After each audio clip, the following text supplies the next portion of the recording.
So you may have just bought your brand new iPhone and you might be trying to figure out what you're going to do with it, what you're going to be doing with it, how you're going to be, doing things with it. But the biggest thing I could tell you for the most part, there's a couple things I'd recommend doing as soon as you buy a new iPhone. And the first thing I would recommend doing every single time you buy any new device is to make sure you have some sort of screen protector on it or some case. In my opinion, I've seen so many people go through with their device and pretty much just use it as a normal device, but they don't put a screen protector on it and they don't put a case on it. And I think a big reason for this is because of probably some drop tests people have seen. They think, oh, the newest iPhones are scratch resistant or they're, crack resistant, but that's not the case. It just takes one weird fall from these iPhones to just completely shatter the screen. I've gotten very lucky and I haven't really cracked, I think, most of my iPhones except some side iPhones I use for videos. But if you just bought a new iPhone, the best thing you can do, in my opinion, is to just go ahead and just, put a screen protector on it, put a case on it. You're going to be saving yourself tons and tons of trouble and tons of time. Even a small little plastic like TPU case, those very, very cheap ones,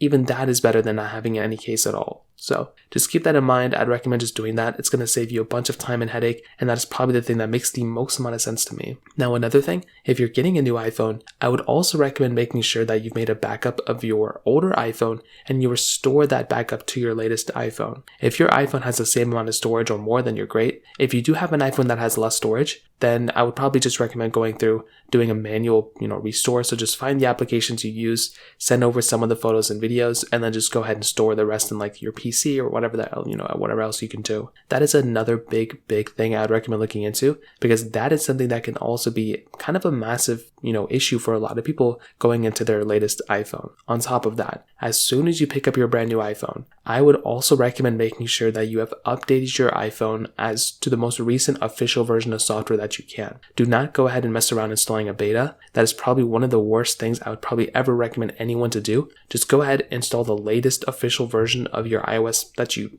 have available. And most of the time, if you're buying a brand new iPhone from Apple or most other manufacturers, they will already update their phones, so you don't really have to worry about anything. But sometimes you may buy an iPhone even from a cell provider where the iPhone is actually already, maybe it's out of date with software, maybe it's a couple versions behind. So before you start actually restoring your backup or whatever, just make sure you're already on the latest version of software, and that can probably help fix that problem too. So those are a few things I'd recommend doing as soon as you go ahead and buy and pick up a brand new iPhone. If you have any other thoughts or questions, well, let me know in the comment section below. Hit the like button, that would mean so much, but definitely hit that subscribe button. More importantly than everything else, I love every single one of you guys. Hopefully I'll catch you guys in the next video. Peace out till then.